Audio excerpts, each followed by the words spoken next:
Hello, আসসালামু আলাইকুম। কেমন আছেন সবাই? আমি ইস্টা দিবা চলে এলাম নতুন আরেকটি ভিডিও নিয়ে। বরাবর আজকেও কিছু তিতা কথা বলবো। তো শুরু করি। এই যে আপা অথবা ভাইয়া, ফেসবুকের ইনবক্সে আপনাকে কেউ হ্যালো লিখলো অথবা বললো আসসালামু আলাইকুম। আপনি গিয়ে বললেন ওয়ালাইকুম আসসালাম। তারপর good morning, good evening, good night আপনিও রিপ্লাই দিলেন। দিতে দিতে আপনাদের মধ্যে একটা দারুণ সম্পর্ক তৈরি হবে। আচ্ছা, ভাইয়াদের কথা বাদ, কিছু কিছু আপাদের কথাই বলি। তো সেই আপারা কি করে? হ্যালো, হাই, কেমন আছো, কেমন আছেন, তারপর কেমন আছো, তারপর এই সেই, তারপর ওই ভাইয়া আবার খুব প্রশংসা করে, তোমার স্টোরিতে তোমার ছবি দেখে আমি তো ফিদা হয়ে গেছি, এত সুন্দর সুন্দর রান্না করতে পারো। আমার ওয়াইফ তো রান্না করতেই জানে না, রান্না করা কি জিনিস সে বোঝেই না। তার হাতের মাংস ভুনা আর পোলাও যদি খাও মনে হবে গোবর খাচ্ছ, গোবর। মানে এই টাইপের কথা আপনাকে বলবে। আপা গলে যাবে, গলে যাবে, তারপর বলবে ঠিক আছে একদিন আপনাকে আমার হাতের রান্না খাওয়াবো।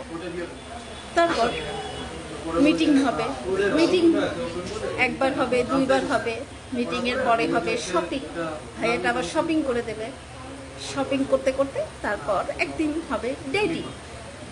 আপনারা এখন এই মুহূর্ত পর্যন্ত যারা আমার কথাগুলো শুনলেন তারা এখন চিন্তা করবেন আপনার এত অভিজ্ঞতা কই থেকে হবে। বলছি শুনেন, কারণ আপনারা জানেন যে একটা পাবলিক প্লেসে আমার বিজনেস আছে। অভিজ্ঞতা কম হলো না বেলায় বেলায়। আমি এই বিজনেসের সাথে জড়িত বহু বছর, বহু অভিজ্ঞতা আমার। তাছাড়া অনেক ফ্যান ফলোয়ারের মধ্যে কিছু কিছু মেয়ে ফ্যান ফলোয়ার আছেন যারা নিজের ভুলগুলো ইনবক্সে শেয়ার করে, তারপর বলে আপা আপনি একটু বলবেন এখন আমার কি করণীয়। কেন জানি আপনার সাথে এই কথাটা শেয়ার করতে ইচ্ছে করলো।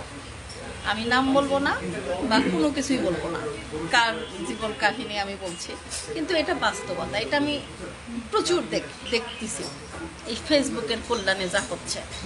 এই কারণে আমি, যাই হোক আমার কথা বাদ, কারণ আমি বুড়ি মানুষ, আমি বুড়ি হয়ে গেছি। এখন আমি পুত্রবধূ খুঁজতেছি আমার আমার ছেলেদের জন্য মেয়ে খুঁজতেছি। আমার কথা বাদ, আমি এখন সেই আপাদের কথা বলি।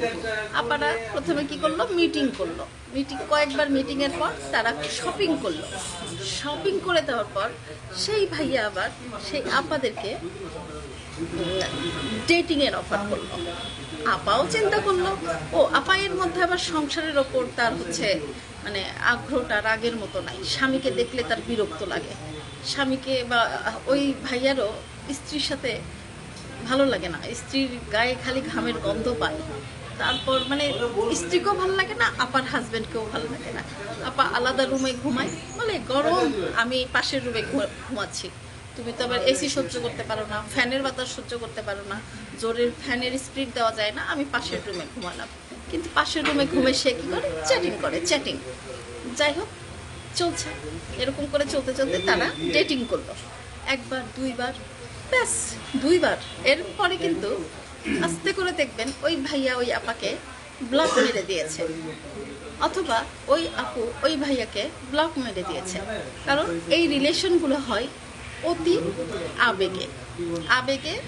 আর এই ফেসবুকে যে সকসকা চেহারা থাকেন না, এই সকসকা চেহারা তো সবার না। রিয়েল লাইফে এই সকসকা চেহারা কিন্তু সবার না। রিয়েল লাইফের চেহারা আর এক রকম। আর প্রথমে এরকম টাকা খরচ করলেও পরে কিন্তু পুরুষরা তো টাকা খরচ করতে চায় না। কার টাকা বসতে এই দ্রব্যমূল্য ঊর্ধ্বগতি, হ্যাঁ, দুই একদিন শপিং করে দেওয়া যায়, তাই বলে প্রতি মাসে মাসে এরকম কেউ করে না।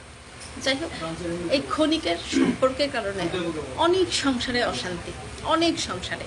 তাই আমি সবার উদ্দেশ্যে বলবো এই আবেগে কেউ ডুবে যাবেন না, আবেগে ডোবার কোনো দরকার নাই।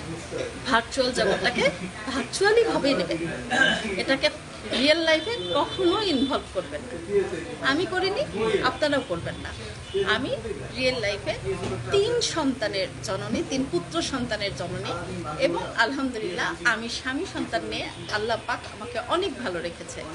চারিপাশে অনেক কিছু দেখি, অনেক অভিজ্ঞতা হয়, তাই আপনাদের সাথে আমি অনেক কথাই শেয়ার করি। ভালো থাকবেন সবাই, সুস্থ থাকবেন, সুস্থ সম্পর্কে, হালাল সম্পর্কে থাকবেন সবাই। আল্লাহ হাফিজ, আসসালামু আলাইকুম।